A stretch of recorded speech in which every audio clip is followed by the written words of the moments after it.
Assalamualaikum warahmatullahi wabarakatuh. Hai Gender Rangers, bersama saya Muhammad Firman, Duta Genre Kabupaten Mamuju Tengah tahun 2022. Dan di video kali ini saya akan mencoba membahas tentang nikah dini. Jangan ya.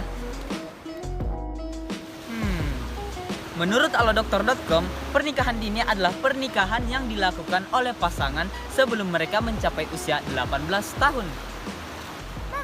Lantas mengapa pernikahan dini ini tidak dianjurkan? Hal tersebut dikarenakan berpotensinya muncul dampak-dampak negatif ketika kita menikah di usia dini. Nah, di antara lain dari dampak-dampak negatif tersebut adalah sebagai berikut. Gangguan psikologis. Studi menyebutkan bahwa anak yang dipaksa nikah muda berisiko lebih tinggi mengalami gangguan mental, baik itu gangguan kecemasan, stres, atau depresi. Kondisi ini umumnya terjadi karena ketidaksiapan dalam menjadi beban dan tanggung jawab yang diterima sebagai suami atau istri. Komplikasi kehamilan. Kehamilan di usia dini sangat berisiko mengalami berbagai komplikasi yang membahayakan ibu maupun janin. Pada janin, risiko yang mungkin terjadi adalah bayi terlahir prematur, stunting atau berat badan lahir yang rendah. Pada ibu, melahirkan di usia muda berisiko untuk menyebabkan terjadinya preeklamsia maupun anemia.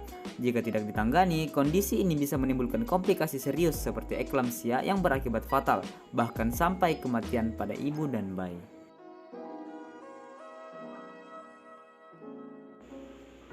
Masalah ekonomi. Hal ini umumnya terjadi pada pria yang belum ada kesiapan secara mental dalam menanggung nafkah dan berperan sebagai suami dan ayah. Dampaknya, lingkaran kemiskinan baru dalam kehidupan bermasyarakat pun tercipta. Kekerasan rumah tangga. Kekerasan dalam rumah tangga berisiko tinggi terjadi pada pasangan nikah muda, mulai dari ancaman hingga penganiayaan. Hal ini dikarenakan emosi mereka belum cukup mapan dibandingkan orang-orang berusia 25 tahun ke atas yang cenderung memiliki emosi yang stabil. Tak hanya itu, studi menunjukkan bahwa wanita yang menikah muda, apalagi berusia di bawah 18 tahun, akan lebih rentan mengalami kekerasan seksual dari pasangannya. Penceraian. Sebuah studi menunjukkan bahwa kemungkinan untuk bercerai pada pasangan yang menikah di usia kurang dari 20 tahun adalah 50% lebih tinggi dibanding pasangan yang menikah di usia 25 tahun ke atas. Risiko ini biasanya terjadi pada pasangan muda yang tidak sanggup untuk menjalani berbagai masalah dan beban hidup, terutama masalah keuangan.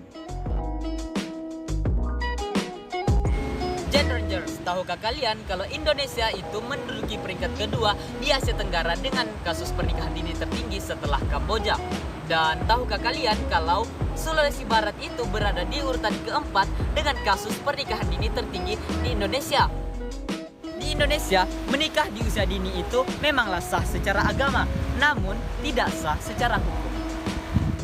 Sebelumnya, pemerintah menetapkan batas usia minimal bagi perempuan untuk menikah itu adalah 16 tahun.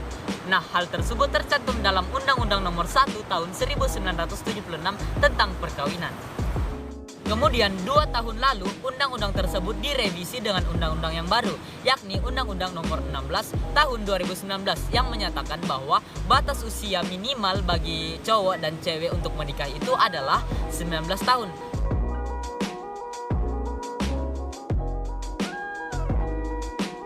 Kesimpulan yang bisa kita ambil dari video ini adalah jangan nikah muda ya Gender Rangers.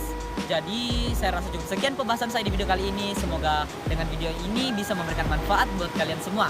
Saya akhiri, assalamualaikum warahmatullahi wabarakatuh.